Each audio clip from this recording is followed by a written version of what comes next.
Okay, so what we're going to be talking about here very briefly is this is a unit that's going to be shipped out to somewhere in the US, Mike? ProBaguettes. ProBaguettes, okay. So they're going to be putting it into a golf bag of all things. And I want to show you on the very back of the device here that I'm hitting the on and off switch, but the thing isn't turning on.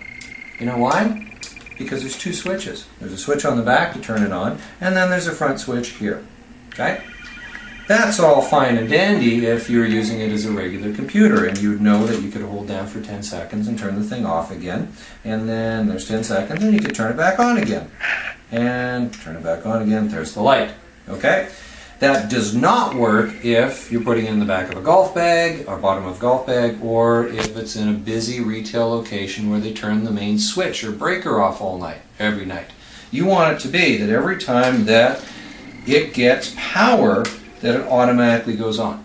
That's not happening right now. So what we're going to do is called a update to BIOS, which is the beginning loading of the operating system, or the hardware. And how we're going to do that is this. We're going to turn it on, and we're going to turn on the monitor.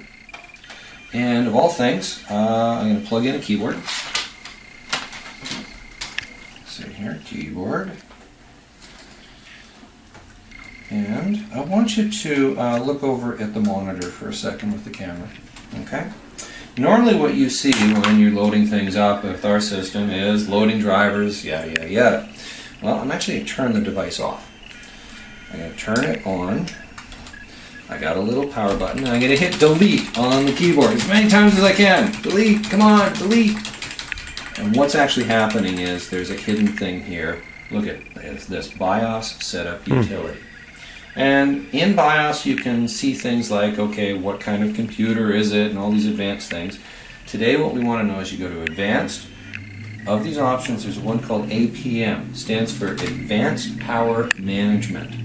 I go to APM, and there's a whole bunch of settings. The one that we care about here is Restore On Power Loss.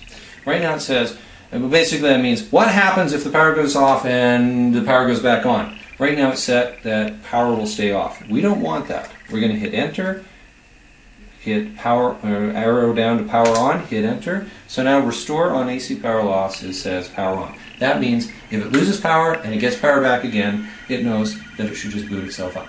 So we've done that, and now we do F10 to save and exit, and save configuration, OK. So that's done. You're going to notice that the power's still on. You know why? Because power off is now set. Look, it just automatically starts booting up. Now, you know how you test to make sure this thing definitely took? Oops! I unpowered the whole thing. Power back on! Fancy. Look at that. Green light. So now, if it's in the back bottom of a golf bag, and John Daly just keeps turning the thing off by mistake, yells at it. Every time it gets power again, it just starts back up. Cool. Cool. So there's the squirrel of the day.